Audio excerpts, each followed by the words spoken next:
الطلاق مرتان، خدا کریم نے وضاحت کر دی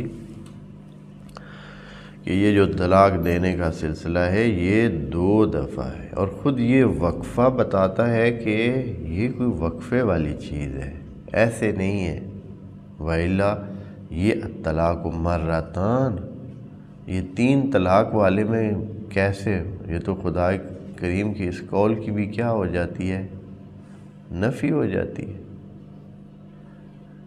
اللہ کہہ رہا ہے کہ 2 دفعہ طلاق ہوتی ہے، الطلاق مرتان۔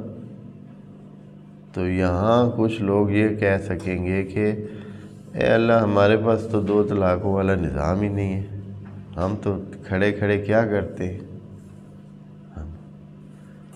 ہمارے والا آپشن تو آپ ذکر ہی نہیں کر رہے۔ 2 ہو تو ہم کہیں کہ آپ کا قاعدہ قانون جاری ہوتا ہے، یہاں تو سرے سے ہوتی کیا ہے، 3 ہوتی ہیں۔ تو یعنی خدا کریم کے اس واضح قول کی یہ جو 3 طلاقیں اگر کوئی اکٹھی جاری کرتا ہے اور سمجھے کہ 3 طلاقیں ہیں، تو اصلا خدا کے اس قول کو کیا کرے گا؟ الطلاق مرتان، طلاق ہوتی ہی 2 دفعہ ہے، تیسری دفعہ تو بالکل طلاق نہیں ہے، وہ تو خاتمہ ہے، خاتمہ بالکل ہے۔ بس طلاق ایسی چیز ہے جس میں واپسی کا چانس ہوتا ہے، طلاق ایسی چیز ہے جس میں واپسی کا چانس ہوتا ہے، لیکن جب واپسی کا چانس نہ ہو، اس لیے طلاق مرتان۔ حالانکہ ہم کہہ سکتے ہیں اللہ وہ تیسری بھی تو طلاق دے گا تو تب نہ، لیکن خدا کریم کی نظر میں وہ طلاق نہیں ہے، وہ ایک قسم کا پورے سسٹم کا خاتمہ ہے۔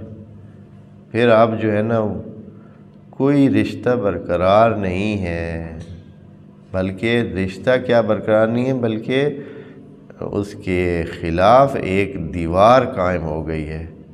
پہلے عام حالات تھے کہ نکاح کر کے دوبارہ آ سکتی تھی وہ خاتون، 2 طلاقوں کے بعد تیسری دفعہ جب یہ چاہتے اگر تو نکاح کر سکتے تھے اور پھر رشتہ جوڑ سکتے تھے، لیکن تیسری طلاق جو ابھی ذکر آگے ہو رہا ہے اگلی آیت میں، تیسری طلاق کے بعد ایک دیوار قائم کر دی ہے۔ اللہ نے کہا ہے کہ نہیں، اب آپ کے اور اس خاتون کے درمیان یہ دیوار ہے، اب آپ کا رشتہ نہیں ہو سکتا ہے، مگر یہ کہ وہ اس پروسیجر جو آگے ذکر ہوگا اس سے گزرے، کہ وہ کسی اور جگہ شادی کرے اور پھر جو ہے وہ بندہ اپنی مرضی سے اسے چھوڑے، پھر آپ اس کے ساتھ نکاح کرنا چاہیں تو پھر نکاح کریں، ایک بہت اچھا خاصا